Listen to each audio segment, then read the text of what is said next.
Yuba-Sutter.live's local government live streams are presented by Plumas Lake Self-Storage in Plumas Lake, where lifelong local residents are helping other residents keep things safe, providing indoor storage units, outdoor RV and vehicle parking, moving supplies, and Penske truck rentals. Details at plumaslakeselfstorage.com.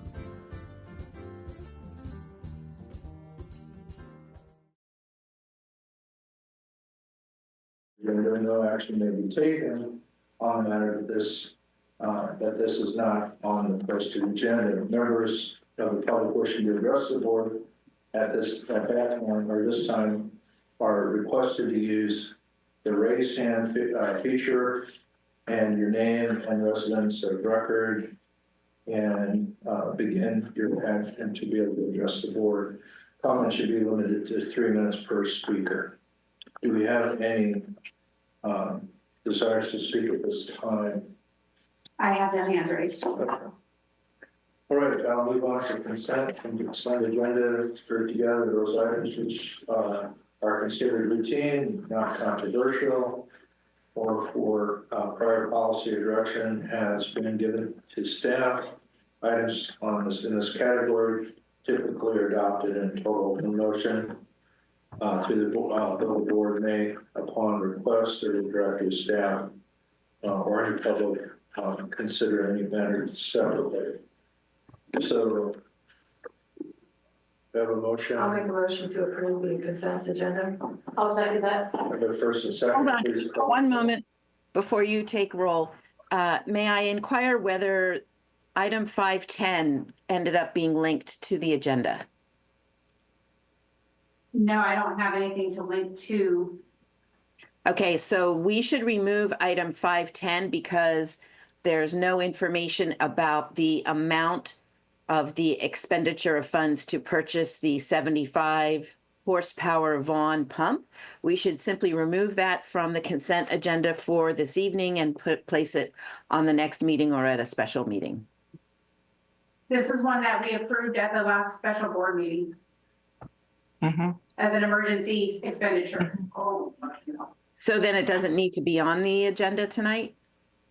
The issue with it being on the agenda is that the public has no way of knowing what the board is considering because there's no staff report, there's no amount, there's no information in the title. So Joan, through the chair, Joan, this is it's a procedural.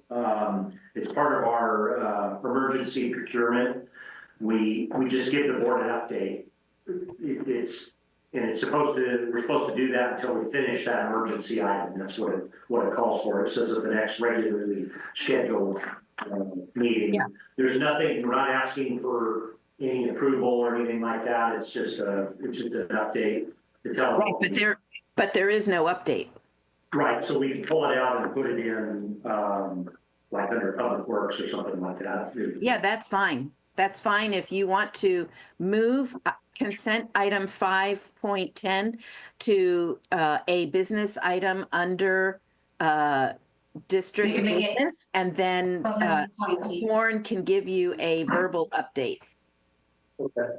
So where are we putting it? We'll move it to 7.8. Okay. I'll go ahead and amend my motion as directed by council. I'll second. I have a first and second. Please call roll. Director Burbank? Yes. Director Borrego? Yeah. Director Nelson? Yes. Director Flo? Yes. Motion carries 4 present, 1 absent. All right. Next item, consider approving budget for Amendment 1 for fiscal year 24-25.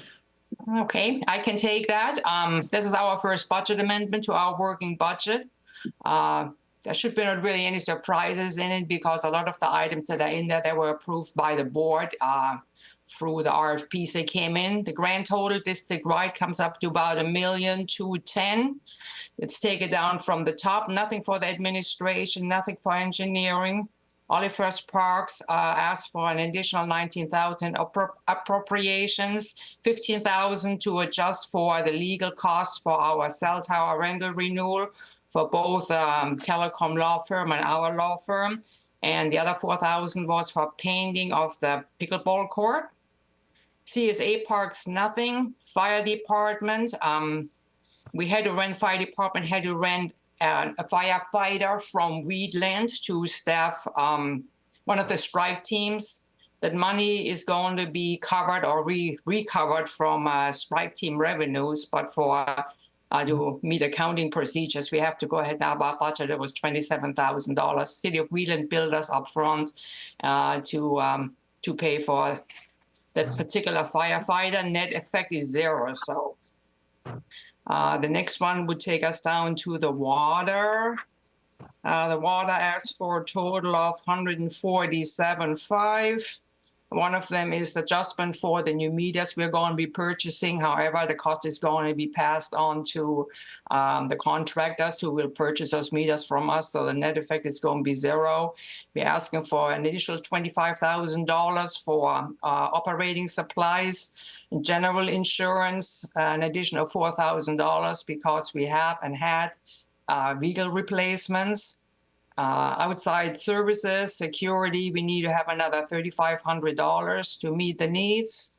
We're asking for another $10,000 for auto and other expense repairs.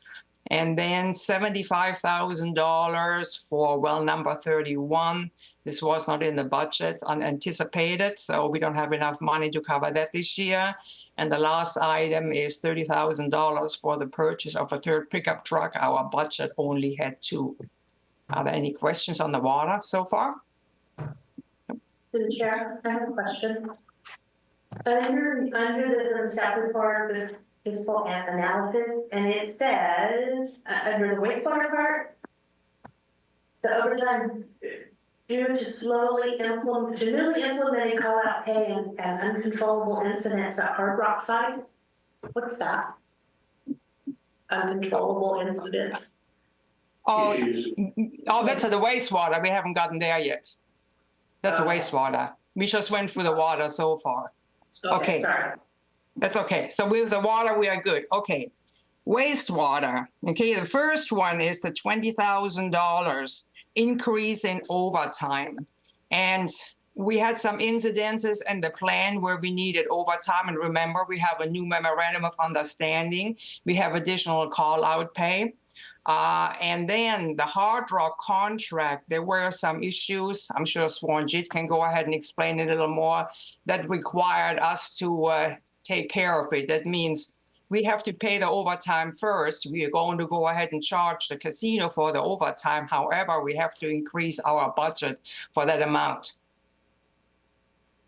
Okay. Is that? Through the chair, Swarnji has his hand raised.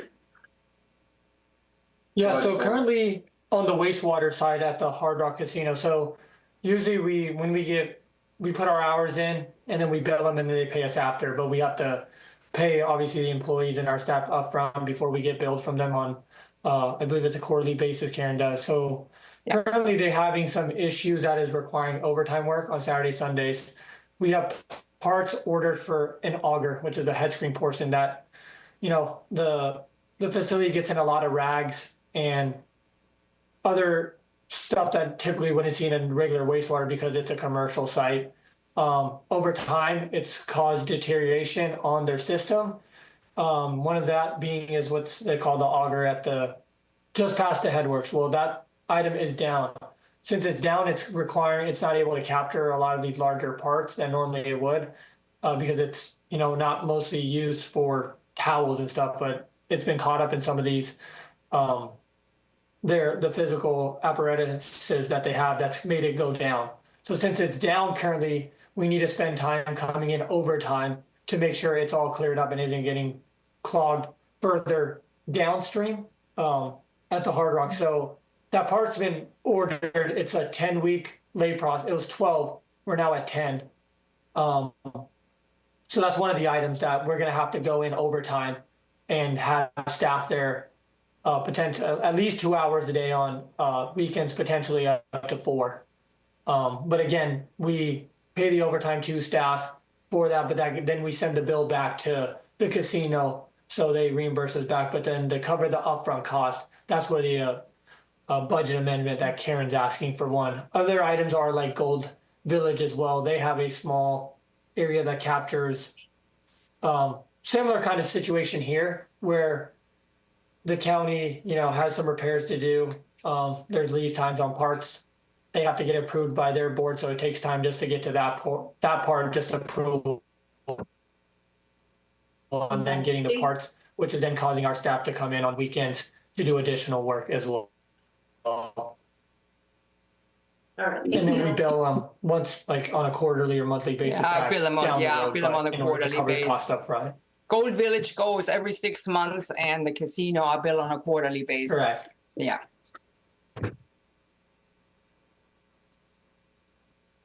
Any more questions on the overtime?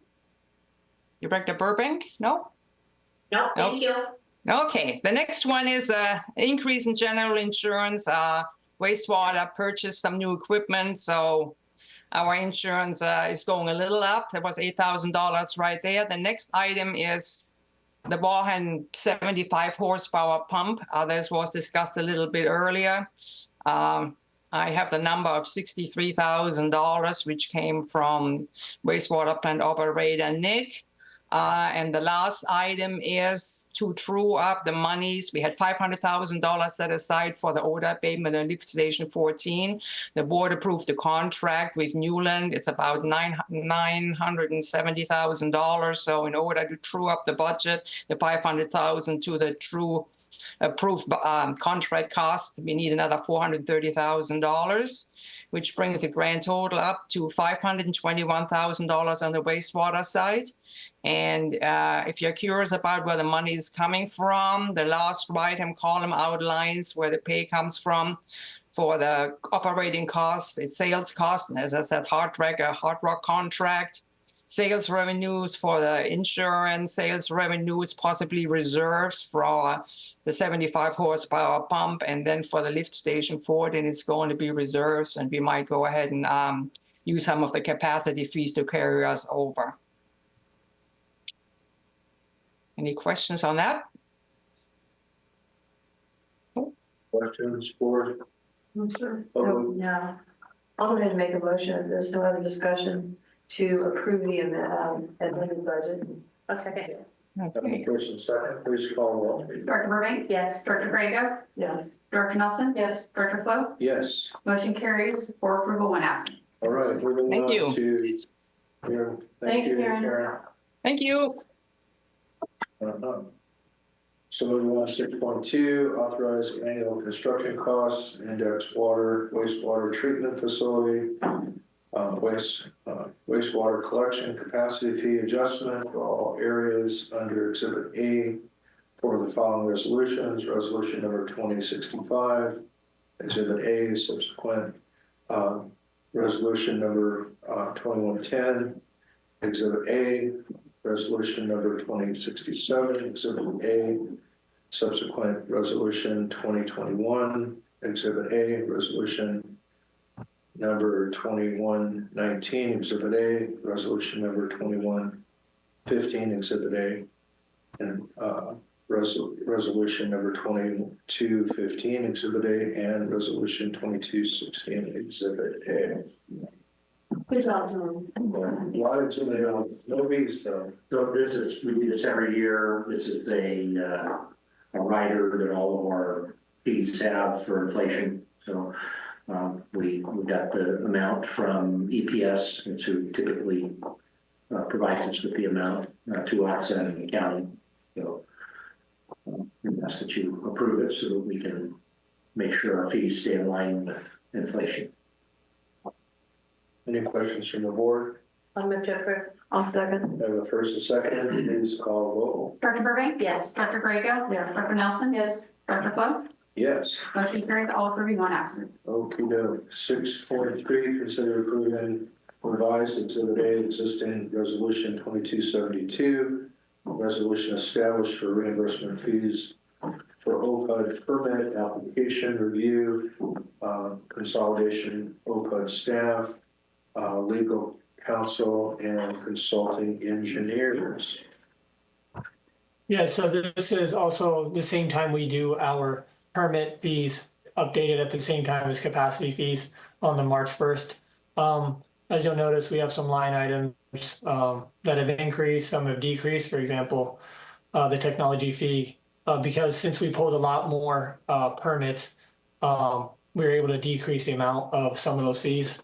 The biggest increase in the fee was the permit fee, because we are now moving forward with these smart meters, which will allow all new developments that we have automatic shutoffs remotely instead of having to physically go as the standard.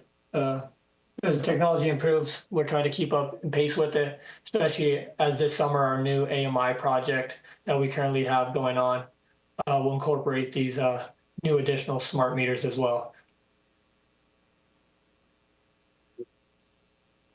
Any questions from the board, No, sir. public? Do I have I'll make a motion to approve the resolution. A second. I have the first, second, please call roll. Dr. Burbank? Yes. Dr. Grego? Yeah. Dr. Nelson? Yes. Dr. Float? Yes. Motion carries, all approving, one absent. Okay, very good. 6.4, consider approving proposal from Bodwell Government Services, Inc. for records retention, training, and subscription services. So this one is an item that I'm bringing forward. Currently, our policy that we have for record retention only applies to board meeting and minutes, as well as video recordings. And it states, obviously, we're supposed to keep our minutes for our board meetings and all of our agendas. However, for our videos, our live streams that we do, we record them. We're only supposed to keep those for 30 days and then destroy. But that doesn't pertain to any of our other documents throughout the entire district. So we have lots of documentation that we need to go through that will allow us to get rid of stuff that we aren't supposed to be keeping, or just how long we should be keeping them for. Like you personal taxes, you keep them for 7 years and so on and so forth. So this gal, Diane Gladwell, she is working closely with the SDA, and I did one of her classes, and she is bringing forward a proposal. And it's coming in different phases. So phase 1 is 5,000. That will give us a full list of everything that we need to do. What needs to be kept, what is important for us to keep legally for the district. So any of our documents that we're supposed to keep for the office, water, wastewater, parks, fire. And then phase 2 will be teaching and training, what we need to be looking out for. And then the third phase would just be an ongoing subscription. So when things change, for government requirements and legally, she would make adjustments to that and let us know. I'm proposing this to go and be implemented next fiscal year, so starting in July, unless Karen says we have additional funds in the budget for this year. But once she proposes the list, submit that to Joan for her review and approval before we do anything else. But, obviously keeping track of all of our older records that are important, like our old budget line items that Karen found from the fire department from way back when, keeping some of those because it's just, important history for us, but other documents that we really don't need, like the ones that are sitting in the storage unit. Understand. Yeah. So I got a question though. I thought we did something like this when we were concerned about all of our blueprints and things. Didn't we, with our previous clerk, didn't we like that? No, it should be on cataloging some of those items and then resolutions and such, which then those kind of fit in together. But the last policy was done by the previous general manager, and as Brianna said, it only covered that limited scope. Minutes. Through the chair, Soren has his hand raised. Sworn? Yes, for this records retention, I guess is it just for specifically on any public records that's requested that is then destroyed with it? Is it just all documents that we have that can be stored on a storage system? So for example, like how we have all the, go ahead. No, it'd be all of our records. So the whole goal is to decrease the amount of overall records that we currently have in office. And, you know, with all the piles that we have of paperwork, it'd be going through all of that, going through the storage room that we have of all the files. And there's things in there that we really don't need. There's vehicles that we've sold and gotten rid of documents that we need to shred, things of that nature. And then ultimately, once we whittle down the mounds that we have to what's important, then we can start cataloging and having everything available on an electronic record for us to easily grab when we get a public records request. We just put in keywords and be able to grab that information. So that way it makes all of our public records requests easy to respond to, as well as for us to be able to have a cleaner, more organized office. Through the chair, I have two questions, two-part. One, you mentioned that there are some records we shouldn't have or aren't supposed to have anymore. So I'm gonna guess that with this, we might be clearing ourselves of maybe legal consequences for things that we shouldn't be holding on to. Is that? It very well could be. The biggest thing is, you know, if somebody does a public records request and we go through and we say we don't have records, or there's some records that we can't find, but they can say, no, we know you have this and we didn't produce, then, you know, it's staff time and hours potentially looking and trying to locate stuff. We have records here, we have records in a storage unit, we have records at the water and wastewater plant. So the other part to this isn't just her going through our stuff and helping us make room. The other part is to make this all or mostly electronic. That is the ultimate goal. But I figure we start a slow process. Yeah. It's not everything all at once. It's to get us whittled down to what we truly, truly need, and then we can start the next phase of that. Okay. To the chair.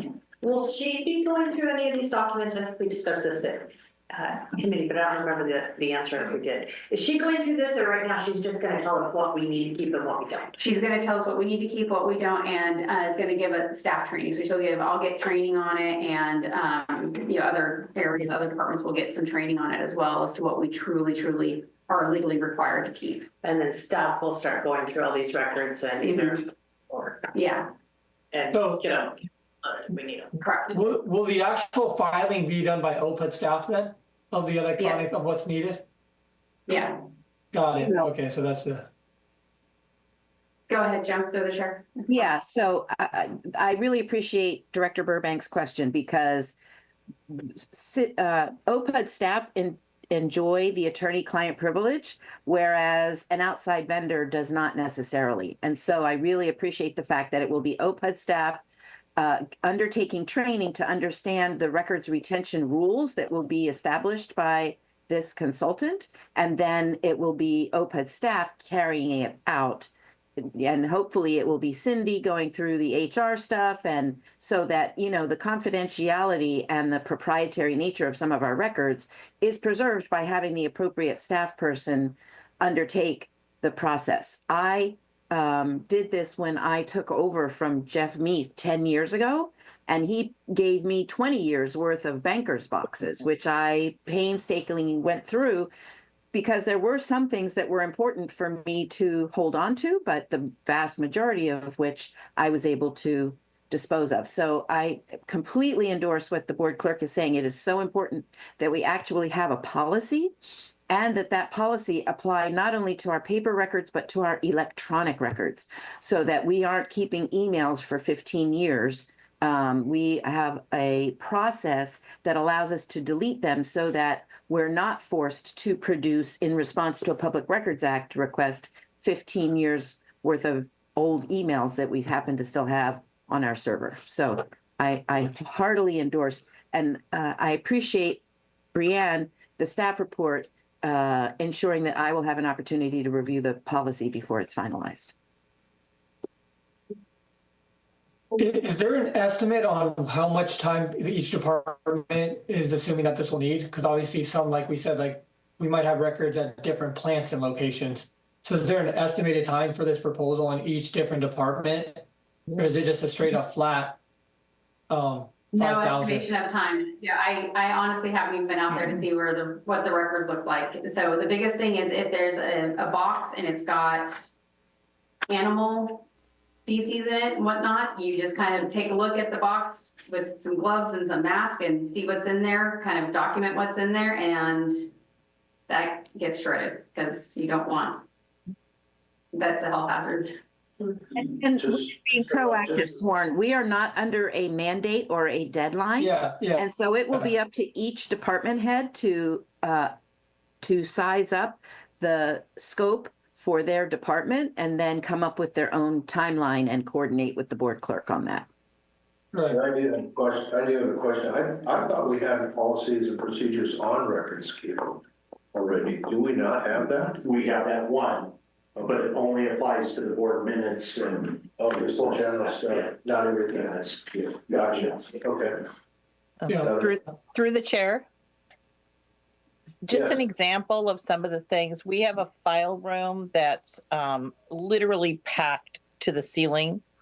And in it is things like 20 years worth of Yuba County agendas that would be mailed to us, and then they would get filed and saved.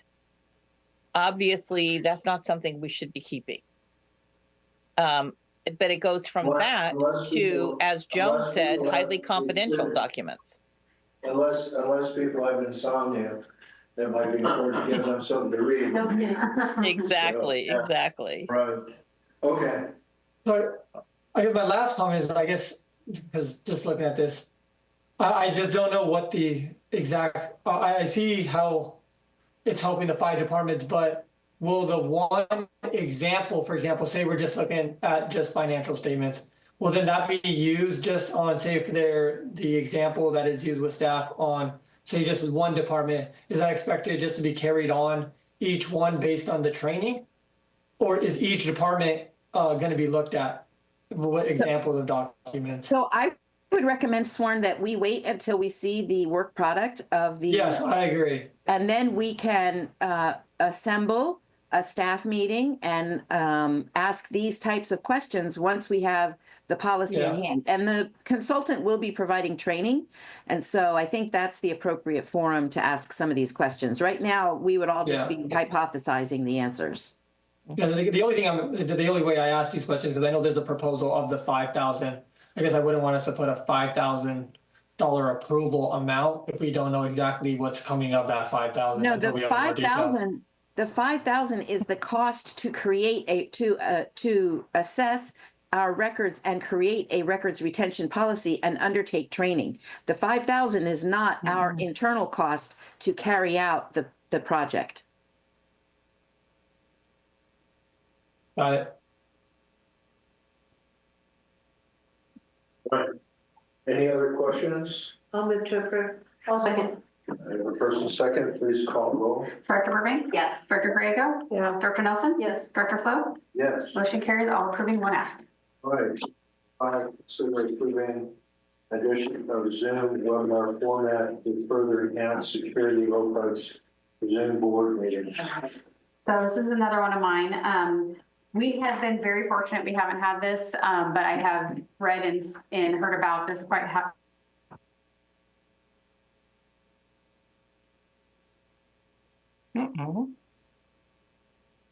Wow.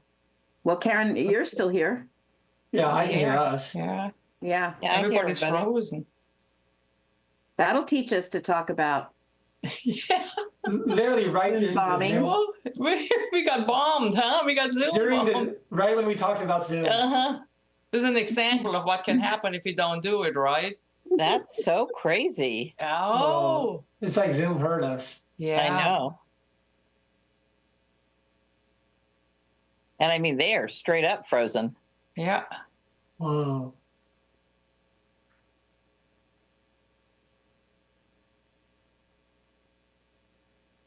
Whoa.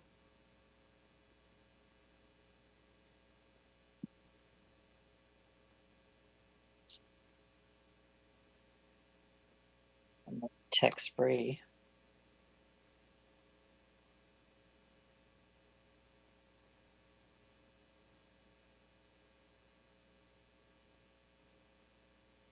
One of her sign-ons is still on.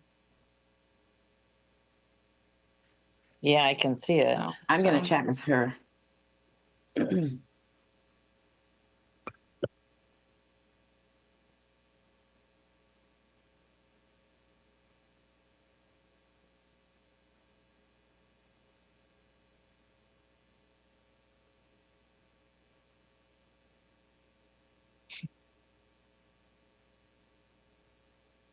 Yeah, I don't see why. She says the sound's not working. Yeah, I saw that. I think that's a first. Yeah.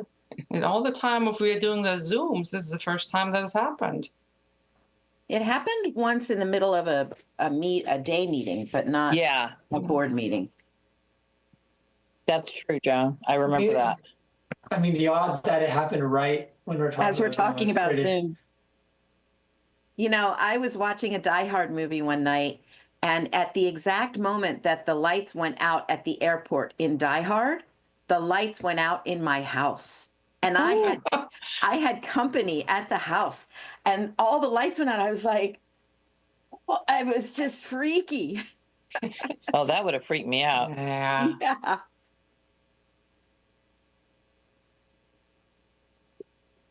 I don't see anything on my end. Did you get a response from her? No, No, she's Oh, probably she freaking says- out right now. it says Yeah. it looks like the Zoom call is frozen, but everyone else on the Zoom call can still. Oh, you were. Oh, I said that, yeah. Yeah.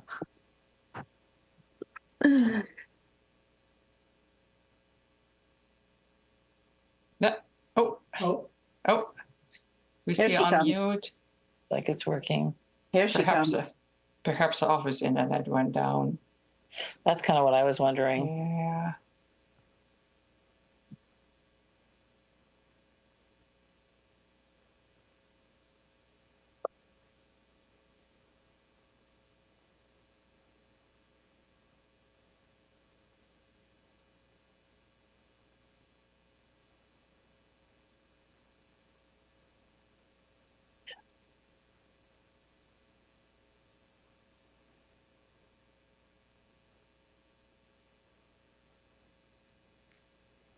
So crazy. So Sworn, while I've got you, for the future, on this Yeah. item on consent, you just have to put regarding the 75 horsepower Vaughan pump, you yeah. just have to write like a 3-line report that tells the board the status. Yeah, that wasn't even my staff thing. I don't even know. I didn't even notice that. I Yeah. guess it didn't come from me. I'm not sure if John put that one in or not. Mm. But yeah, we can do Guys, that. I'm going to take a call. Okay. Hi, David. Good.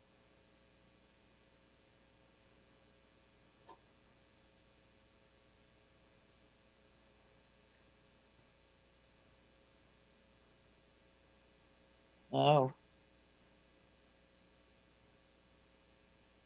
Any news? no. Oh, that is. It's I like, don't know what happened here. Oh, but admin got swallowed by the earth. Yeah, it did. It's your main steel projects, weren't shit. He got sucked in the earth. Seriously. Oh, God.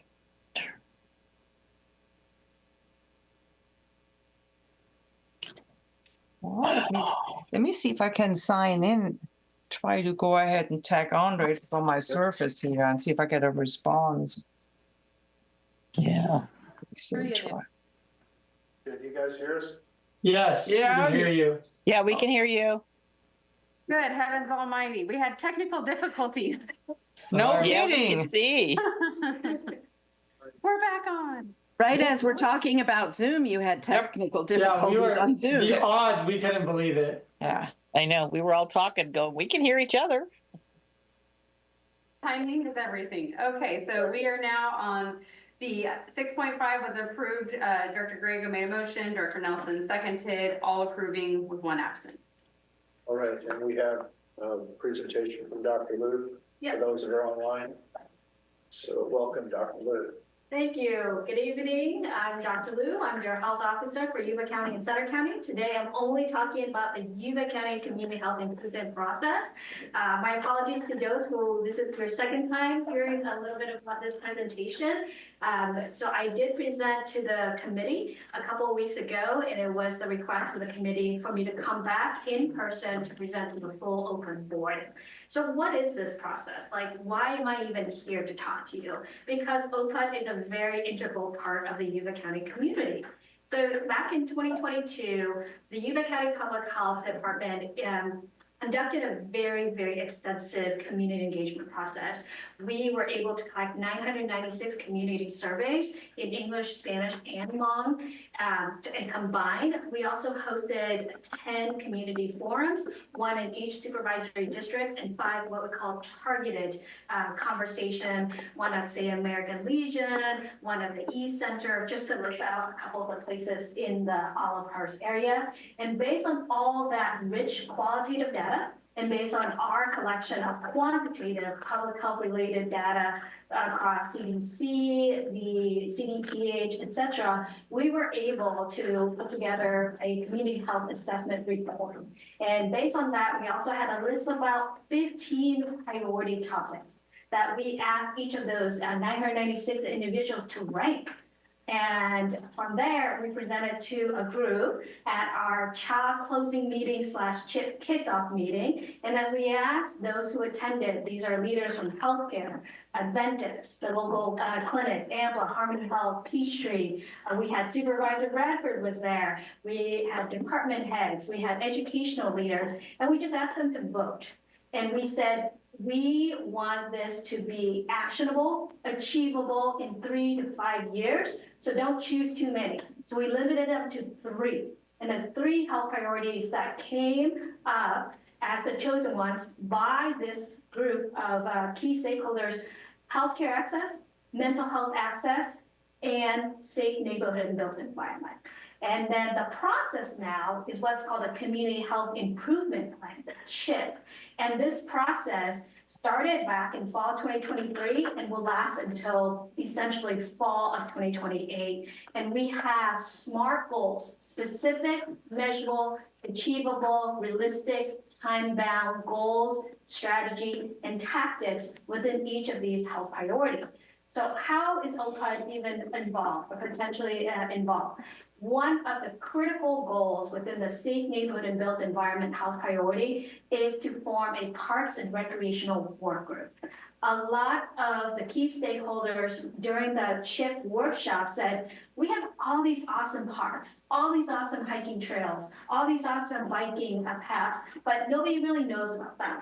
Some of them is with OPUD, some of them is with the county. Like I know about Sycamore Ranch, some of them is at Lake Collins. I kind of know about that. What else is there? And we know that maybe there's a Gold Sox field thing that's open. We're not sure. So we said, okay, is that the wish of the group? They said yes. So we put it down as one of our SMART goals to implement.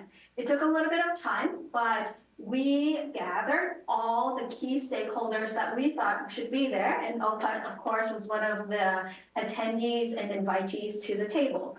And so we had our initial meeting late last year, 2024, and out of that, we had representation from the City of Marysville, from our own Community Development Services Agency.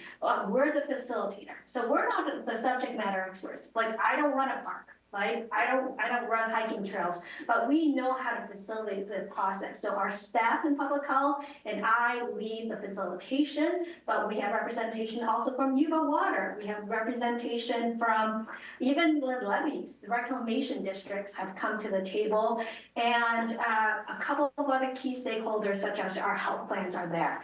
And what we talked about is, that's great, we're all here, but we need to talk about a way to formalize how do we function as a group. I said, well, yes, we know how to do that too. We've been at this. And how to function as a group is you need to generate a charter. And a charter, for all kind of intents and purposes, is a way for us to list out what is this group, what is the purpose of this Yuba County Parks and Recreational Work Group, and how are we gonna function together? And what is the purpose? What is the scope of work? So we really defined it within the charter that we submitted to you all as full board to peruse.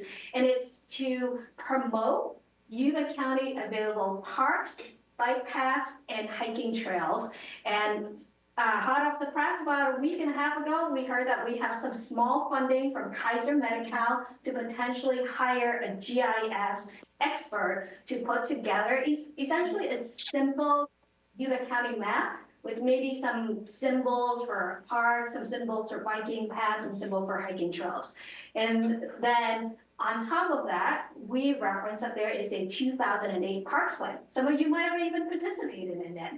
And the Parks Plan is now 17 years old, so it's very dated. We don't want to just carte blanche, like accept everything that's listed in that 2008 Parks Plan, but we do want to acknowledge that we should never reinvent the wheel. So if we already have this awesome master parks plan, let's review as a group, a Yuba County Parks and Recreation Work Group, to decide what parts of the 2008 Parks Plan should we implement. And within that, it does call out a regional park authority, but that just means that it's part of a multitude of things within that 2008 Master Parks Plan that this newly formed work group should decide. Is this still feasible, workable, achievable, and realistic for Yuba County? And if it's not, we say no. But the key thing of signing on to this charter is that you would say, we want to be at the table. We want to be there to make these decisions as we deliberate over all of these matters. Is there any way that we, the group can force a charter member to do anything? No. There's no regulation in terms of this work group. It's completely voluntary. Everybody who continues to show up, we don't even feed them.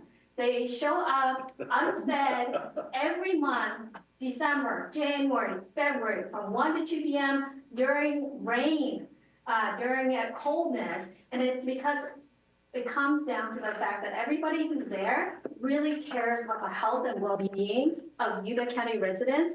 And we know that Yuba County residents don't get the opportunity to go out and recreate and exercise as often as we want them to. Even though we live in really beautiful areas, and within Yuba County, they just are afraid or they don't even know.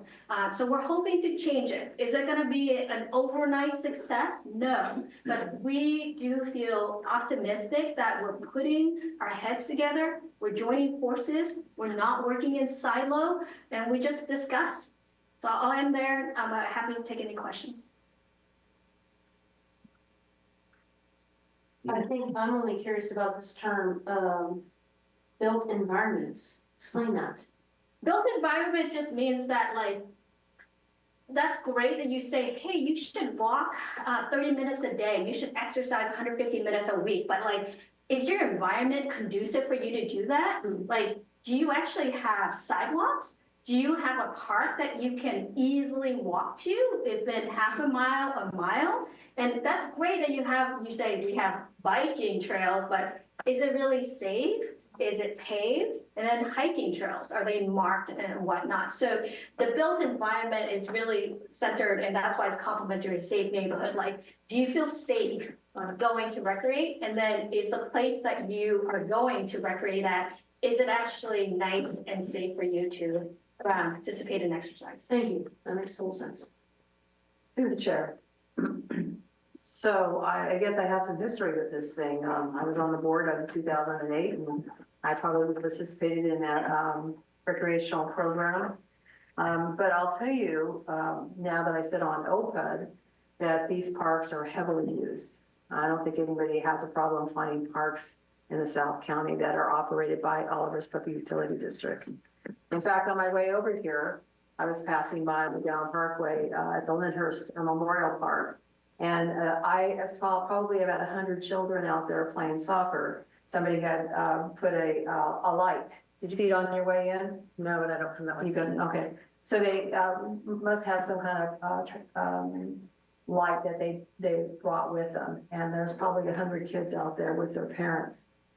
I would tell you, and I'm not sure if you live in the South County, but, or in the Olivehurst Public Utility District area, but our parks are heavily used by the community because it's free entertainment, it's free recreation. And so I know that the times that I've been in the Plumas Lake area, those parks are heavily used by the sports programs, by the schools, just by everyday residents for entertainment and recreation. I know that we have a park master plan that's in the works. One of these days, we're gonna get it right. And I look forward to participating in that park plan as well. So I don't know, you know, I'm gonna ask the committee who has been participating in this, the value of this arrangement that you're proposing. We have the majority of the parks in Yuba County. I don't think there's another special district that has more parkland than we do. And it's growing because of the community is growing. So I just feel like, I was gonna say too, that I also participated in the survey as well. And I see the value of bringing recreation, more recreation. I don't have a problem with surveying or cataloging what we have and the opportunities that are out there. I think that's always a good thing to inform new residents where they could, where there are parks at, whether they're pocket parks, whether they're regional parks, or whether they're parks for trails, you know, such as the county has incorporated, you know, has brought to the area. So I'm interested in what the committee that has been participating in this, what their thoughts are in regards to this proposal. So I went to one of the group meetings, and I went to a meeting with just Dr. Lou's staff and our staff. Brianne and Sporn have, I think, attended more of these meetings than I did. And I think some of the stuff I absolutely agree with what they're trying to do is something that tells everybody what parks are where and what the amenities are. And I don't think that we have any problem in providing that. In fact, I think we have provided that information. If they want some more of that information on what's actually in each park, I don't think we have a problem. I think the problems that I have a problem with the 2008 master plan that throughout it is talking about a regional parks authority. I would not be interested in that. Our parks we're doing fine. But then when I break it down to the charter that Dr. Lou has put together, and that Parks Authority is mentioned several times in the charter, and then the other big one that stands out to me in the charter is decision-making process. Work group members will strive to reach consensus on all decisions. In the event that consensus cannot be obtained, then a simple majority of the work group represented entities will be taken. So I don't know that I'm comfortable signing on to their charter. I think that we'd be happy to give the information. Through the chair, I just have a question because some of this language is new to me. Regional Park Authority, can that be explained a little bit in detail what that does?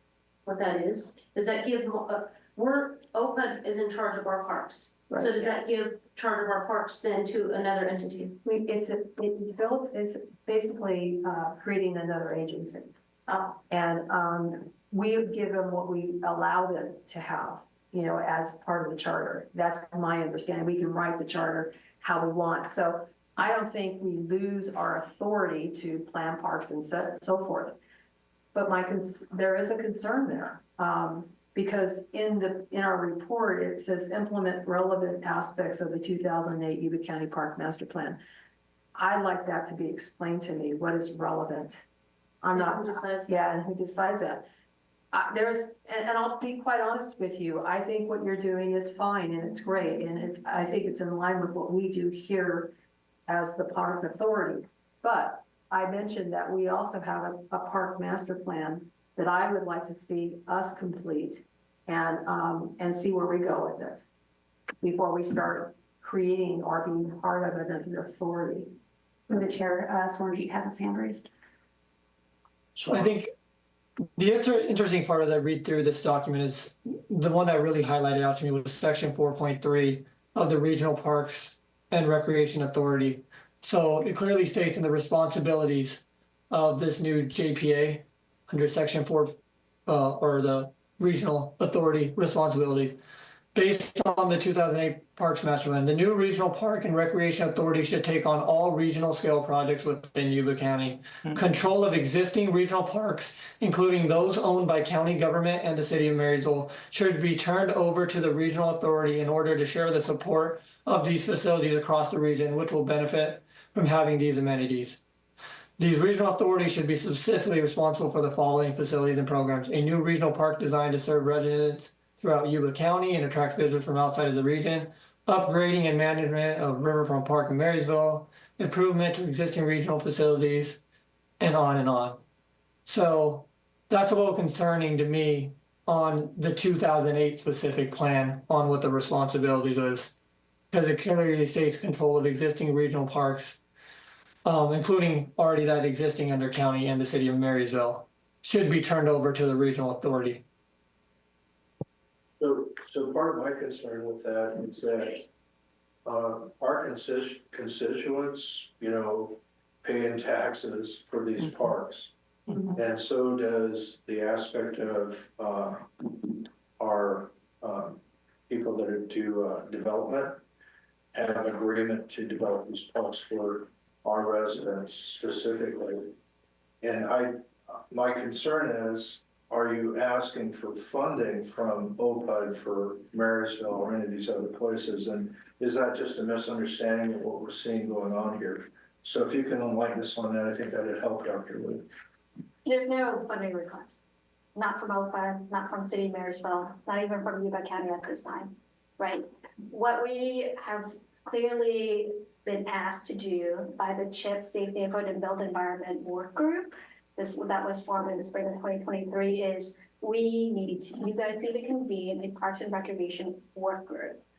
The members of that work group who sign on to the charter will be the ones to assess the 2008 Master Park Plan to decide 17 years later what parts of the 2008 Master Park Plan would be feasible to implement. And then from there, they define the strategy and tactics to implement certain things. We talked about last meeting that, say, for instance, this Yuba County Parks and Recreation Work Group said, we as a group collectively want to go and reach for SACOG grant. Then we think that it's better. And we're gonna score better in terms of the point system if we can say it's actually not just Yuba County. Yuba County alongside with Yuba-Water, City of Marysville, hopefully maybe OPUD, to say we want to do this. The funding that I was referencing is actually from Kaiser Medi-Cal. It's not a lot, it's like 15,000 or so, and it's one-time funding, and we're likely gonna use that to fund that small targeted areas. So, Joan, did you have a chance to review the charter? I have not, but I share some of the concerns expressed this evening about abdicating some of our, right now, your board has sole authority over your parks. And I worry about the fact that if you become part of a regional group, the group may have authority over certain aspects of the parks. And it could be confined to those aspects that you provide, but I have worked with other public agencies that have become part of regional bodies and ultimately had to withdraw from the regional body because their monies are not being spent as effectively as as part of the group as they could be on their own. Keep in mind, OPUD, it serves a disadvantaged community, which makes it eligible for certain grant funding not available to all other communities within Yuba County. And so, that could be an advantage to a regional authority that has OPUD as a member, but it could also dilute the potential financial advantage to OPUD of seeking grant funding. So those are some of my preliminary thoughts. I'm happy to review the charter more thoroughly and give further opinions. The other issue I have is we have several entities that are using our parks. Like Mary Jane just talked about, we have Plumas Lake that has Little League and softball, and they come to us and we give them a schedule. You know, we want to use it this day, this day, this day. And we do that. And they provide us with their insurance and, you know, we set up those times of when they can do it. I don't want somebody else coming in and saying, oh, well, Mary's Little League needs some more softball fields, so we're gonna put them down there. So that's another concern of mine is, you know, we have a lot going on out here in the South County, recreational, and I would not want somebody else to come in and interrupt our constituents and what we have going on in our parks. And the other thing I will say is that many of these parks were created by developers as a prerequisite to the dedication of the completed development to OPUD. And so we promised these homeowners as a condition of them buying their home in this development that we would develop a park for their use. And so again, I would hesitate to potentially dilute that use and render it not always available to the homeowners for whom the parks were built. And through the chair, and that actually pay into the maintenance of all. Yes. Through their contributions, yes. I just want to say that, you know, we enjoy a good relationship with Yuba County and all the other partners that have been participating in this, and we want to continue that relationship. But I think what I'm hearing from my board members is that, you know, I for one would like to finish our master plan and see how we could grow it from there. That is our interest here at this board, is to make sure that we have opportunities for recreation and safe recreation. That's always primarily number one for us, is safety for the residents and the children in this community. And adding to that program, in fact, Denise and I and others participate in a fundraising mechanism to bring a handicap swing to one of our parks. I believe it was the first handicap swing that's been implemented in the county. In Olivehurst. Yeah, so I mean, it doesn't stop with the developers just dedicating, you know, what they've built to us and we just maintain it. It's actually growing and looking at our constituents and all constituents, you know, that are handicapped and otherwise, to make sure that they can enjoy those recreational spots as well. So I think we're on the same page. I just think that at this time it's a little premature to start this.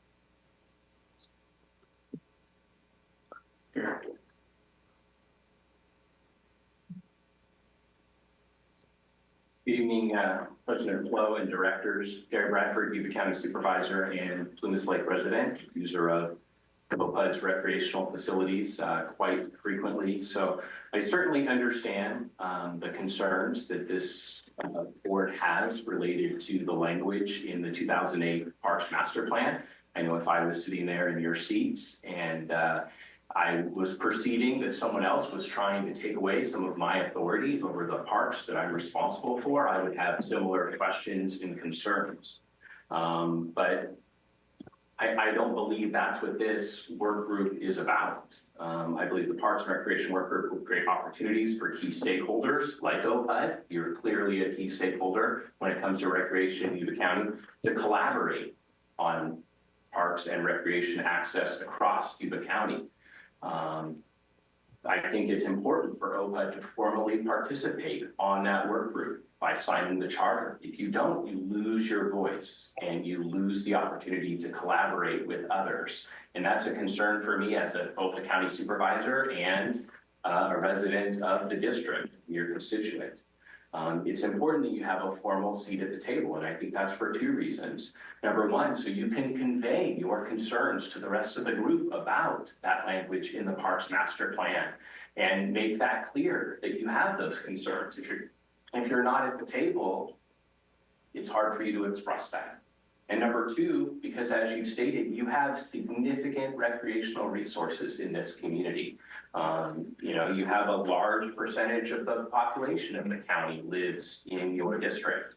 And why not work in a collaborative way with others that also have recreational assets in the county to try to do what's best for everyone in Yuba County without losing control over your parks that you're responsible to manage, unless that was something that you wanted to do. I absolutely do not believe, and legal counsel can advise you otherwise, that signing on to the charter and being a member of the work group, it does not obligate you to anything other than coming to meetings and working collaboratively with others in the community. And so because of that, I would urge you to please secure yourself a formal seat at the table and be part of this discussion and this collaboration. So thank you.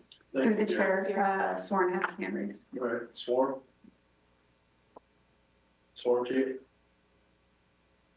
You're muted, Sworn. Yep, sorry. I think those are some great points. I think the issue that I noticed and that we've presented is I think we can have a charter group together. The issue is basing it upon the 2008 Parks Master Plan. And the language that states that compared to what the collaboration can bring isn't matching. So that's the issue that I see, is that this outdated plan. Now, if Yuba County would like to work with OPOD on revising that Parks Master Plan and bringing about what Dr. Liu has presented in this collaboration effort, I don't think that the Parks Master Plan currently is up to date on what that looks like based on what it was written back in 2008, the comparative what this new studies that Dr. Liu has done and shown match hand in hand and how that comes about. So I think if some of these research that Dr. Liu has done can be revised and updated on what the JPA would bring, I think it puts OPUD in a better situation of having those discussions on forming a JPA, but how the language currently brings to the 2008 master plan.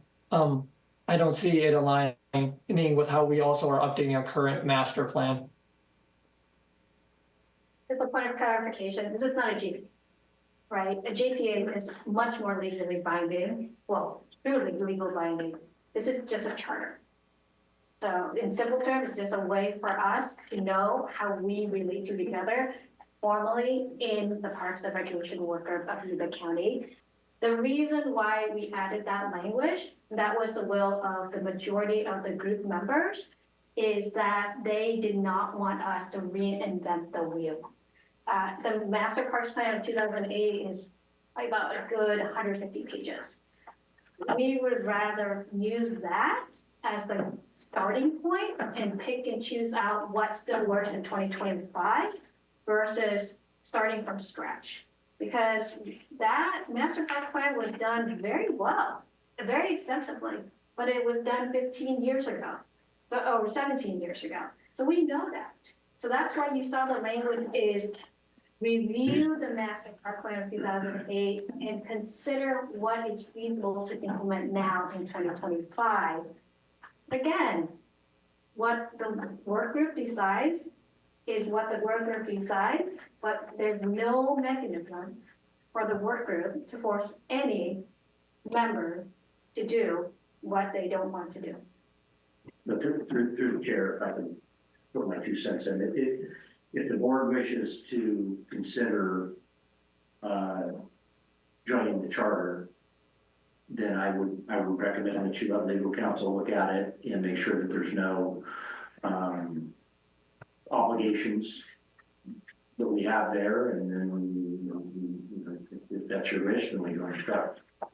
Through the chair, I have questions. I don't think that I'm as knowledgeable about this at this point, so I'm learning a lot here. So joining this charter, does that, and I'm hearing it doesn't take away OPUD's decision-making skills with our parks at all. At all. Does it, and pipe in team if you need to, but it just means that we're working collaboratively with the other surrounding agencies to maybe bring more good to our parks and their parks, potentially apply for grants. Sounds like we might lose some opportunities for grants based on the fact that we're a smaller type of agency, but maybe also be open to bigger other grants too.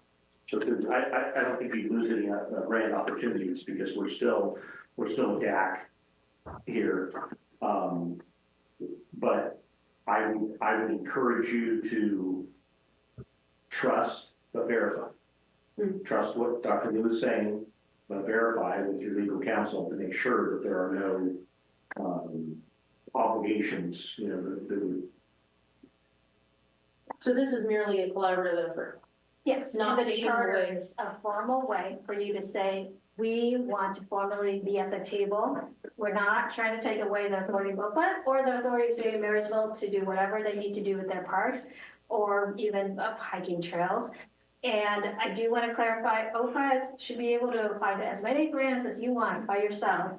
But I'm calling out that I have applied to many grants myself. And when it's in a collaborative effort, multi-agency application resonates better to the statewide level or resonates better to SACOG.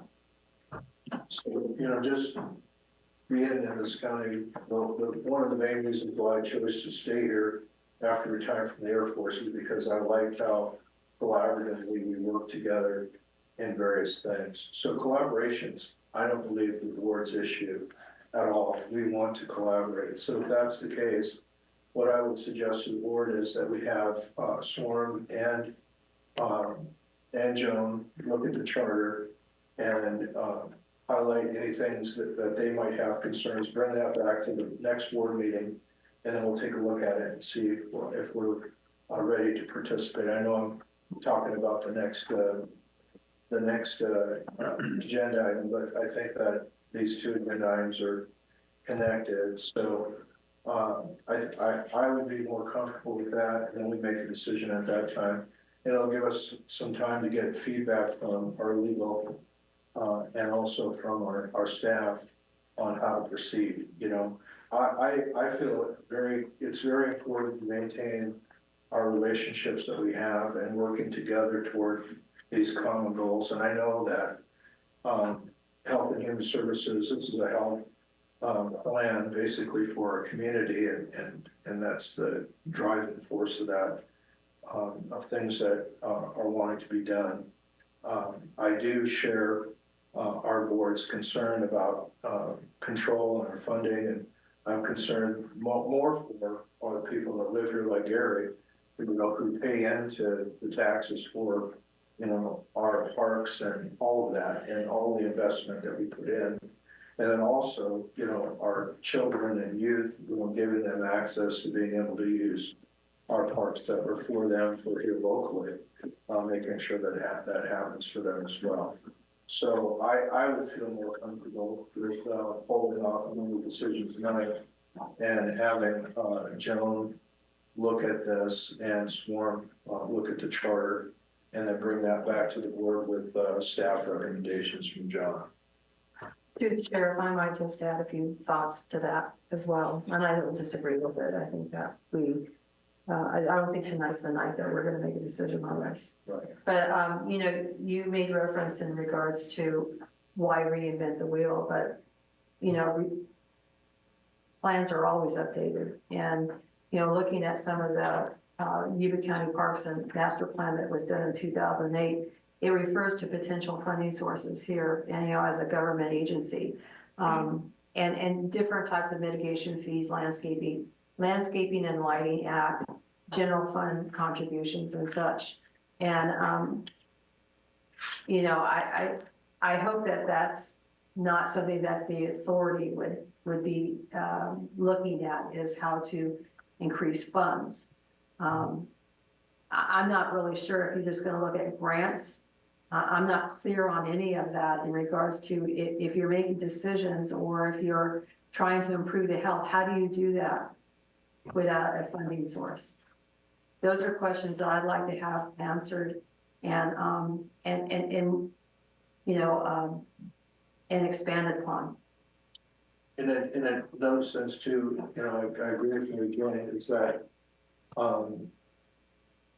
OPED has been, and even when Gary was a board member, OPED has always been very good about budgeting our funding and making sure that we got the biggest bang for the buck for our parks and for the people that live here to be able to enjoy that.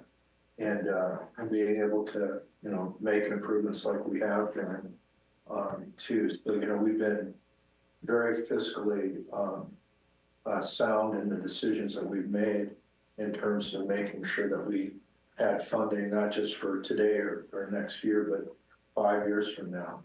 So, you know, so we've been very protective of that. So, you know, that's the other piece to this that makes this a hard decision. But if it is what I think it is, it's just collaborating, working together and making decisions, you know, then I'm okay with that as long as we're not giving up our authority and so on. And I think that's important to the board, and not to just two board members. I believe our whole board feels strongly about that, just so you know where we're coming from. Through the chair, I know Joan had her, she's got her hand raised. I just want to say, you know, the staff report had this presentation attached to it, but it did not have the charter attached to it. And so I would need It to. should have it. It's attached to it. It's the second, it's the next item down, Joan, 7.2 has the whole Oh, thing. got you. Yeah. Okay, got it. Okay. I've been illegally talking about two agenda items at the same time. But anyway, I see them as the same thing. So then, through the chair, I want to make another comment. I think what we're talking about is two different things. Supervisor Bradford and Dr. Liu have asked us to join the charter, which, you know, like I said, if the board has interest in doing that, I recommend that it goes through legal counsel. The second item that we're talking about is this notion of a regional parks authority. And I know that the board has some reservations about that. I too have some reservations about that, some very strong reservations about that. But I don't think we're talking about that at this time. So I don't, I mean, we could come up with all kinds of what ifs, but I think we cross that road when we get to it. To the chair. The only concern I have with the charter is that it continually mentions the Parks Authority in the charter. It's in, I think it mentions it 4 or 5 times. So though we're talking about the charter, again, explain it to me, it's also encompassing the authority. So it's not like we're choosing one or the other. If we choose one, we're getting both. No, it makes reference to it. It just references, so let me be very, very clear. It says, as a worker, the Yuba County Parks and Recreation worker would explore the feasibility of whether there is a regional parks authority that we can implement in Yuba County, right? But that, it's literally that word, and it's because the 2008 Master Park Plan referenced the Regional Park Authority, but we're not saying we're doing it, and by any entity, OPA, City of Marysville, Yuba County, signing on to the charter does not obligate any of those signatories to say, oh yeah, we totally go for a Regional Park Authority.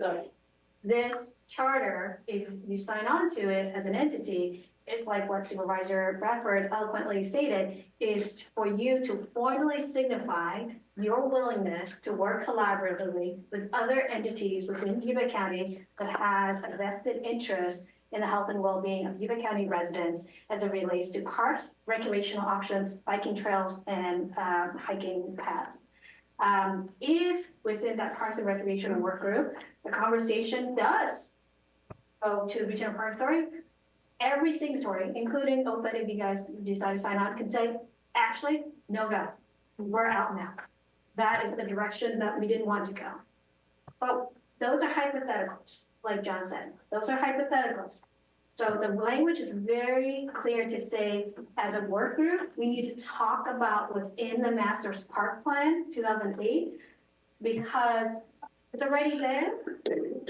It's listed to be active until 2030. So let's talk about it. And then let's see, 17 years later, is it still feasible as a group? Through the chair, Joan has her hand raised. Yeah, so I thank you. I did just briefly review this agreement, and there are two provisions that sort of support some of the concerns expressed earlier tonight. So one of the obligations is that work group leads and admin agree to explain the reasons when deviations are taken from work group recommendations. So if OPUD as a member decides to do something that was not recommended by this group, we actually have to explain the reason why we chose not to follow the group recommendations. And that follows on with the conduct of the decision-making process. It says, work group members will strive to reach consensus on all decisions. In the event consensus cannot be obtained, then simple majority of the work group represented entities will be taken. Members will strive to work expeditiously to try to avoid revising decisions once made. And so you are implicitly agreeing that even if you disagree, even if your lead disagrees with the direction of the group, that the simple majority rules. And so those are the types of provisions that give me concern. And the final thing I'll say is you already have a district county collaboration group. You meet regularly to figure out how best to collaborate with the county. Not becoming a member of this charter does not prevent you from collaborating with the Yuba County Parks and Recreation Work Group. It just means you're not a member of the charter. So those are my preliminary comments, having reviewed this on the fly, just the charter on the fly just now. Well, through the chair, I'd say in the interest of moving forward with it, I agree with you, Director Flo, that maybe put it on the agenda item for next month. Let our legal counsel continue to look through it. I personally want to become more familiar with the language and what's happening. And then maybe we can look at it again next month. That would be my proposal. So that would be under item 7.2. If John, you'd like to, Director Flo, if you'd like to move forward onto from 7.1 to 7.2. Yeah, so I'd like to move on to 7.2, approve staff to sign on to Yuba County Park and Recreation Improved Charter as we discussed earlier. I want to send this back to Joan and Swarm to look at it and provide us with concerns as she already has provided with some with us today, and then report that back to John and have John relay that back to us at our next meeting. Okay? Thank you. So we'll take this to our next meeting. All right, thank you. Thank you, Dr. Rose. Thank you. All right. Number 7.3, consider approving the restroom agreement for mobile food facilities. Thank you. And Rosie's, take care. Good night. Good night. Rosie's and Dibs. Corn bells. Oh goodness, that sounds. That sounds good. They have really Through good the chair, I was hoping that you would wait for Dr. before you talked about cornwall. So this item is a food truck that is selling on the corner of Zanes and River Oaks. They do provide candied corn dogs and ice creams. And snow. Yes. They can have my address, they can sell in front of my house. So with that being said, they actually had to get their approval from Yuba County to be able to sell. With that came a restroom agreement for mobile food facility. This would allow their staff to be able to utilize the restroom because they do not have one on their food truck. Being that they park right there in front of the park, and not in the park, but at the park on the street that is serviced by Yuba County, they would need to be able to have that access, and we do have that availability at UFA. So what they're asking for is that we approve their request, and our requirements for the agreement would be to have the toilet facilities in good working repair, hand washing sink, hot and cold water, toilet paper in a dispenser, hand soap, and paper towels in a dispenser. And that we understand that we will, keep the restrooms in good working order, and that it is subject to inspection by Yuba County Environmental Health, which already is. So they're asking us to pay for this? No, it's not a pay, it's just to agree to their restroom agreement that we will allow them to utilize the bathroom. Public restroom. Yeah, Okay. Just through the chair of curiosity, it's a public restroom, why do they have to ask us for an agreement? because we own property. I see. Basically asking that we keep whatever they're there, we keep the restrooms unlocked, which they already are when they're there. To the chair, Joan, some of these things we kind of talked about being, a gift to public funds. This wouldn't fall under that, would it? Say again, this would not, my printer is going, I'm printing out the charter, so I couldn't hear what you said. Oh, sorry. So just allowing them, signing something that they can use our restroom when they're there, not parked on our property. This is not considered a gift to public funds, like if they're doing No. business property. You're talking about public restrooms that are open to anyone, any member of the public anyway. And so this essentially is confirming that the public restrooms will be open and available for use. If you were planning a repair project that would cause the restrooms to be closed for 6 months, I would hesitate to move forward with this. But barring that, you're not agreeing to anything that you don't already provide. Okay. Through the chair, Sworn has his hand raised. So, You're muted. The only question I have is, I believe these automatically either lock or do they turn off at a certain time? So if they're doing business, say it's the summertime and their business boom and they want to do this from 5 to 7, but then our restrooms are locked, can that become an issue with this agreement, or is it only certain between the hours of 7 and 4? No, the restrooms are, our staff sets the locks to operate at dusk, and there's not supposed to be anybody in the park past dusk, unless there's a special event that's approved by the board, in which case they reset the locks. And through the chair, Rosie's Handed Corn Dogs is typically there at school let out, and maybe an hour after that. When I drive home, I see them occasionally at 4 o'clock, but they're wrapping up and getting ready to leave. So they're not there throughout the evening when it's dark outside.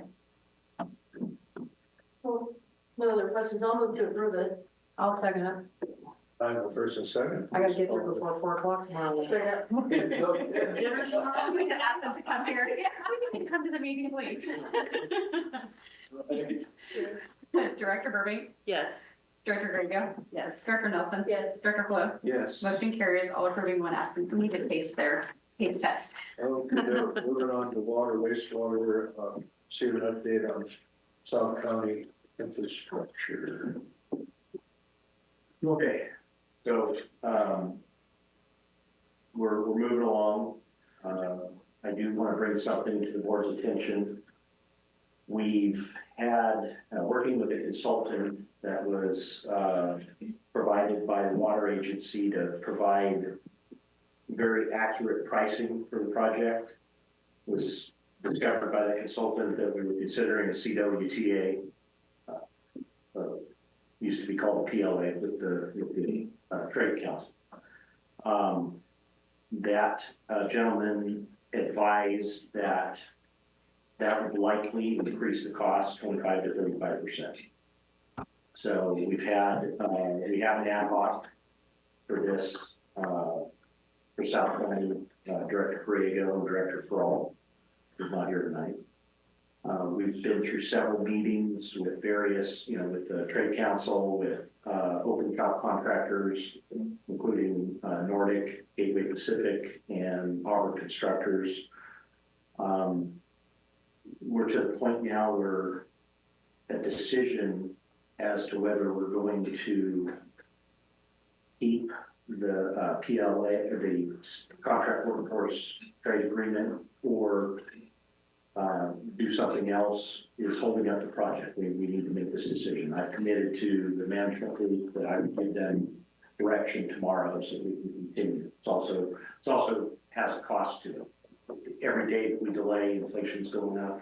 On a project like this, Right. 5% is, $5 million, $7 or $8 million. Okay. One idea that I came up with was to, let me back up a little bit. the open shop contractors, so ones that are not, that don't have unions, have expressed that they will not bid on this project, period. They just won't. They won't for various reasons. I don't want to get into the long drawn out story of why here, but they won't. That decreases our available bids that we have, and it could drive up the price. So the 25 to 35% could be accurate. We don't know until we get there. Something that I thought about was to offer like alternatives.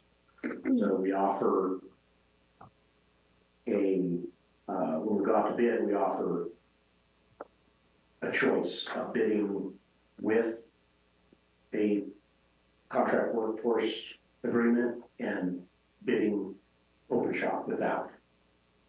I wanted to clear it through legal counsel to see if that's possible. I was able to do that successfully. She can elaborate if you have any questions on that. We can do it. I think it would be, my opinion is it would be the best of both worlds, and it would provide a more fair competition between open shops and union. My feeling is that we're going to get a much better price that way, because you're going to have union shops competing with open shops to give us the best price, and may the best man or woman win. I'm not asking, the board's already approved this contract workforce agreement. We haven't executed it. And I'm not asking the board for a decision on dumping that. I'm asking the board for consensus on continuing to work on this idea of having two bid alternatives, one with an agreement and one without. I'm asking for consensus. I've already talked to Director Kroll. I know what his feeling is. I'm not going to share that until I hear from the rest of you. Through the chair. So let me express my opinion. For the sake of moving the project along and not wanting to see any more delays for the stated reasons, I'm going to support what our general manager is proposing but I want to also give you some highlights about the meeting that we had with the non-union shops. My question to them was, have you ever bidded for a contract with OPA before? And none of them have. Carl Shu did the work in Plumas Lake, but it wasn't through a bid process through OPA. They did the underground work, but this really isn't their work that they do. They mostly do the dirt work on levee projects and such. And they stated that a lot of their work is through the Army Corps of Engineers. It's my understanding they don't do this kind of work, so why would they bid on this project? The other two contractors there said that they did not ever, they've never put in a bid for this. So my question was, were they ever going to do this anyway? And the second thing I want to discuss is that prevailing wage is prevailing wage. Doesn't matter if you're in a union shop or you're not. Right. So when the person who the agency hired to do a cost estimate says that a 20 to 25% difference between a union and non-union, I find that very difficult to believe. I think it was the priority of this board to have skilled labor.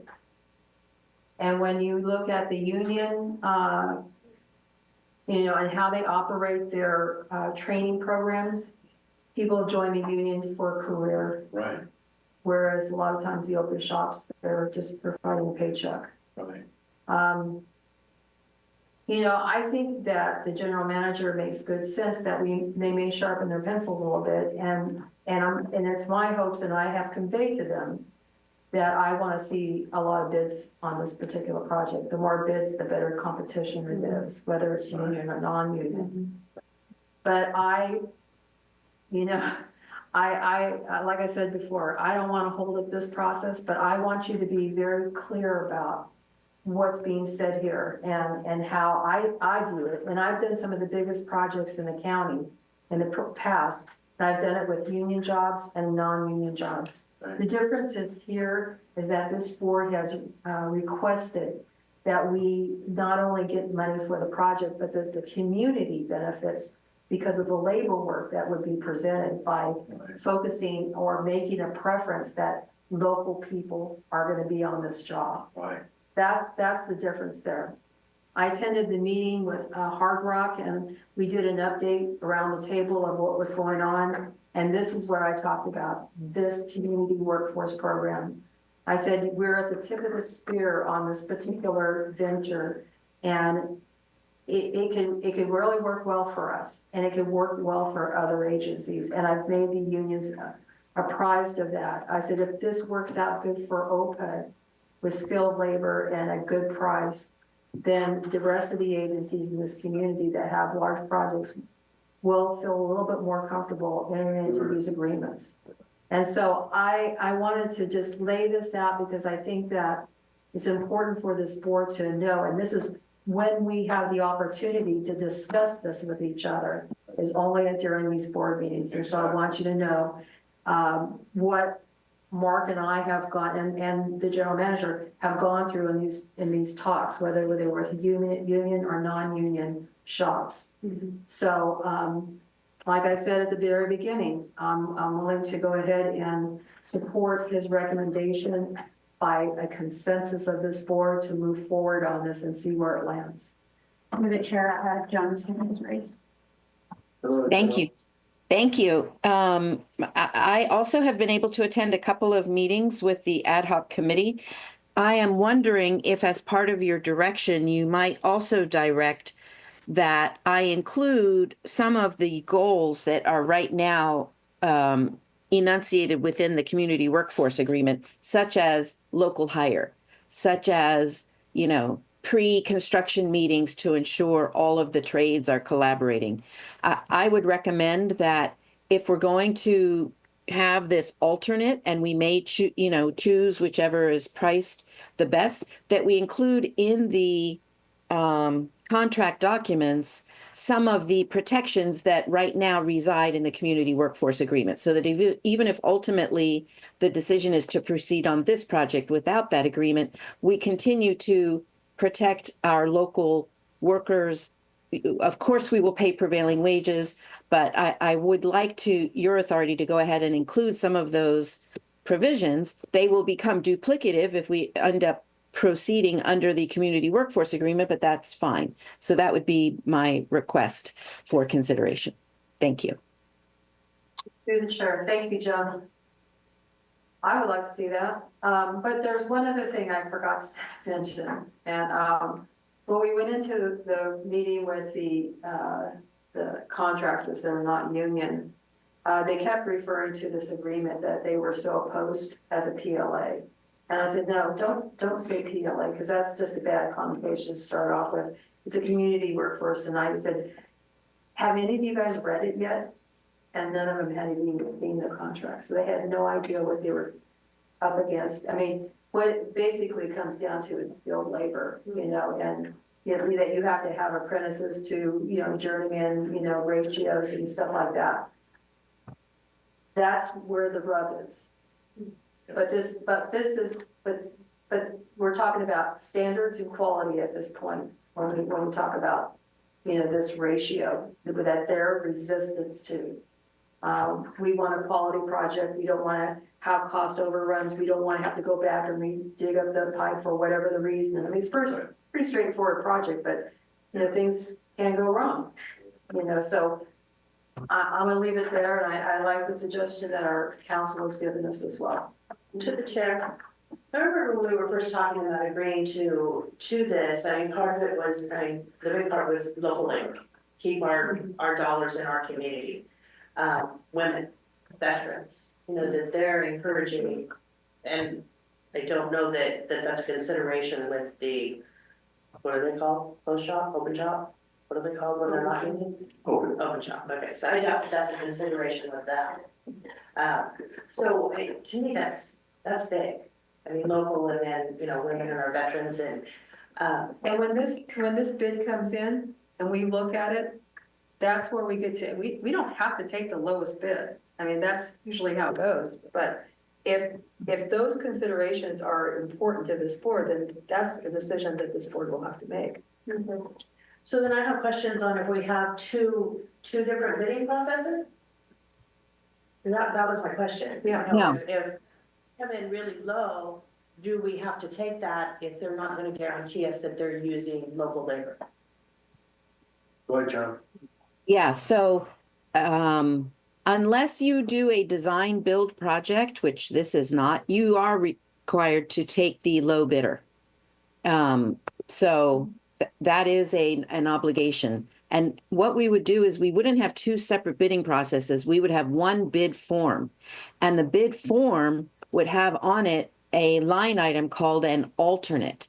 And the alternate would be the delta in pricing for implementation of the community workforce agreement. And it would be either a positive or a negative number that each contractor would fill in that to utilize the community workforce agreement on this project would either cost more money or less money and how much. And then this actually allows the district to choose the low bid, either taking into account the alternate or not taking into account the alternate. And we can, so long as we explain in the notice inviting bids what the low bid will be judged on. So you actually have the option of choosing the low bid just based on the project pricing without factoring into account the price of if the community workforce agreement would cost more. That would be included in your total contract price, but you can evaluate your bid without including that number. Or you can encourage that number be as low as possible by telling your bidders that the evaluation of the low bid will be the sum of the bid plus the alternate. So I can, tonight you're giving us direction. We can return to you with a more detailed presentation regarding your options in terms of the actual bid documents. So this is actually my area of specialty in writing bid documents. So this is something I can definitely help you navigate to identify the most advantageous path forward. Through the chair, Sworn has his hand raised. Sworn. Well, to get a question for legal as well. If there is federal and state funding provided, I believe a DIR project will be required, which will require prevailing wages to be paid, correct, Joan? Prevailing wages are required no matter what, whether or not there's a community. There is some chatter that federal funding may be suspended if a community workforce agreement or project labor agreement is a part of the project. And so that's something we are very carefully tracking. And that's another reason that I endorse the general manager's idea of bidding that pricing separately, so that if during the bid process or prior to award, we become aware that $20 million that we're relying on in federal funding will not be available, then we can easily segregate that from the project. Any other questions? We'll vote on this, but you have my consensus. So I think we consent to move forward with what's been said. Okay. Well, thank you, Joan. Thank you. Thank you all for that. Thank you, John. So moving on to 7.5, receive an update on the lift station, River Oaks, anything Sworn? Correct, yes, we're still waiting on all the material that's procuring. We met with on site. We met with the driller, as we will be drilling around 30 to 40 feet deep, so we're going to need dewatering wells. So we met with the contractor last week on where those will be placed. And as we were out there, we're also looking at our options for when the future well is placed, how that will be done with this project, while looking at future projects in that location too. I'm hoping that, groundwork physically besides removing the fence and trees will begin in the next 2 weeks. Okay. Any questions from board members? No, just a quick comment, it was asked, so we gotta drill these 8 to 12-inch dewatering wells, because the water table is so high down there, and they have to go down and dig. They need to get the water out of there so that they can get down there to do their work. We're considering leaving those dewatering wells in there, the casing and capping them, because we are gonna have to do that in the future for putting in another wet well there, the large where the sewer collects. Eventually, we're gonna have to put that wet well in, and that would be a cost that we could save if we could just have them leave the dewatering wells. Okay. Good. Was that, is this problem, this is the initial phase of, the first phase of the development of Plumas Lake, isn't it? Yes. Who did the work? Stantec did the design, and I'm not sure who built that lift station. Okay, thank you. All right, any other questions, comments? Okay, moving to 7.6, consider approving the request for a bid for well 35 construction project. Yes, we are proposing to have this bid go up for board approval. It's well 35. It's near our existing Plumas Lake treatment plant, just about 1,000 feet away or so. As we're expanding with additional development towards South County and Plumas Lake, we need to also look at adding additional water capacity for this bid. And that's what this bid is. It's the first phase of 2. The first part would be drilling the well, and then the second phase would be equipping it. Good Chair, point of order, this item and the next one involve bid specifications. Somehow we got away from including approval of the bid specifications themselves, the design specifications in our items like this. We need to do that. So we do it verbally this time, and then I'll talk to Sworn and Leanne later on how we want to address that, get the language back in there. Okay. But the motion needs to include, again, for this item and the next one that we haven't talked about yet, also approving the design portion of the bid specifications.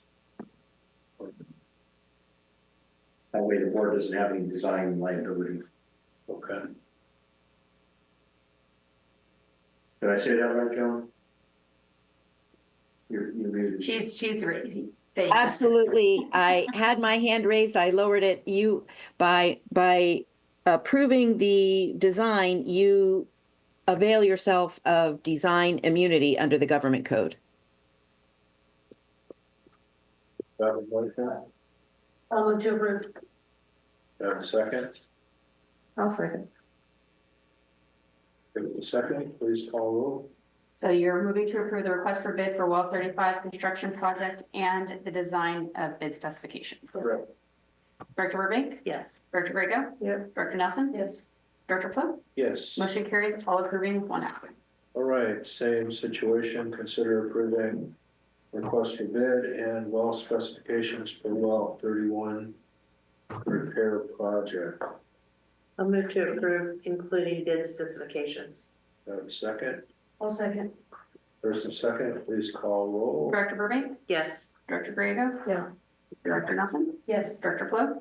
Yes. Motion carries, all approving with the design of bid specifications added.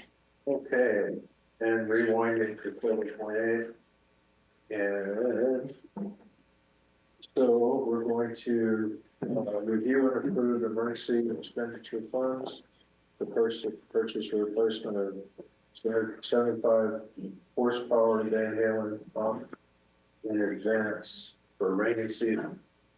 So again, this is just part of the procedure. The pump has been ordered and we're waiting for it. It's part of our procedure that we have to report out on this until the job is finished because it was an emergency. Okay, sounds good. Moving on to human resources, consider approving wage increase for lifeguards and pool manager. I'll move to approve. I'll move to second. I have a first and second. Director Burbank? Yes. Director Grego? Yeah. Director Nelson? Yes. Director Plumm? Yes. Motion carries, all approving, one absent. All right. Thank you. Thank you. Thank you, Cindy. Yeah. So moving on to board committee schedule, I think everything's the same there, right? That's just kind of standard. So I'll move to, And before we move on, anybody not going to be present at any of the meetings besides I'll be Director in Burbank? committees, I will not be at the board next board. Correct. I will be at committees. Okay, so moving on to reports, general manager, your report. I'd just like to thank Director Grego and Director Pearl, who's not here, but it's been a whirlwind meetings for this ad hoc committee for the South County, and Joan as well. You know, hard putting these meetings together with so many people so quickly, but they all came through, and I appreciate it. Very cool. All right, so report from legal. Joan, do you have anything for us? I do. I want to make you aware, Olivehurst Public Utility District is committed to diversity, equity, and inclusion, and it aims to increase representation and awareness of racial equity issues in water and strives to create a welcoming environment for all. There have been some executive orders issued by this current administration that impact federal funding available to public agencies that utilize any funding for advancement of DEI, diversity, equity, and inclusion. I'm not aware of OPUD spending monies specifically intended to advance its strategic plan and philosophy of creating a warm, welcoming environment for all. But we need to be aware moving forward, at least during the pendency of this administration, that we should be cautious that any projects utilizing federal funds do not entail expenditures to advance diversity, equity, inclusion. That does not mean that we cannot encourage local hire, because local hire has no gender, no race. It's simply based on the area where you live. So I just want to make you aware that moving forward, we will be looking through this lens and other lenses that may be created by this administration over the next 4 years. Thank you. Thank you, Joan. And then reports from directors and anything. I just want to say that I went over to the fire department and met the 2 new hires. Sounds like one has been here. I don't know if Amelia was a volunteer or whatnot, but he took me up in the bucket. They're both very excited to be here, and it was just cool to get to know him for a minute. Yeah. So you went up in the bucket with the new guy? I went up with the new guy. Well, he didn't tell me he was the new guy until I was already in the bucket with him, 100 feet in the air. Oh, boy. By the way, he didn't realize you were a director either. No, he didn't. That was fun. He realized that he goes, Nelson, like on the board? And he's like, oh, I'm like, stop. We're 100 feet in the air, kid. Yeah. You honestly made his day, Lacey. It was cool. Yeah, welcome to the new guys. They're excited to be here. Through the chair, Sworn has his hand raised. Yeah, I just wanted to give a shout out to an employee that we just had retire, Brett McDonald. He was here with OPUD for nearly a decade, if not more, and he retired recently, and I just wanted to give my appreciation from as an employee that I got to work with him for 3.5 years. Came every day, gave it his all. Great attitude, was great with the community. As anytime we had a situation that we needed someone to go out to talk to a community members, whether it be a shut off, he was someone that the community, could get an answer from. And even when they're, not happy with the shut off someone, he would know how to calm them down, and never saw him come to work sad. And, he'll be someone we missed. And I just want to make sure the board got to know he recently retired, and we thank him for all his services he did for OPUD. That's brass sweet gentlemen, yeah. Thank you, Spring. Cool. Yep. Right. All right, I think we're at the adjournment funds.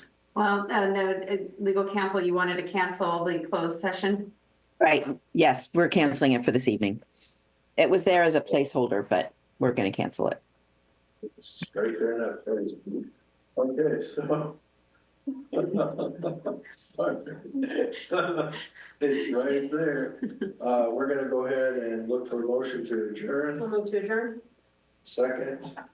I'll second. They can stay if they want to. All approving? All right. All approving. Thank All you. right, have a good Good night. night, everyone. It's, Right. it's Take care. the Van Halen hunt. Yuba-Sutter.live's local government live streams are presented by Plumas Lake Self-Storage in Plumas Lake, where lifelong local residents are helping other residents keep things safe, providing indoor storage units, outdoor RV and vehicle parking, moving supplies, and Penske truck rentals. Details at plumaslakeselfstorage.com.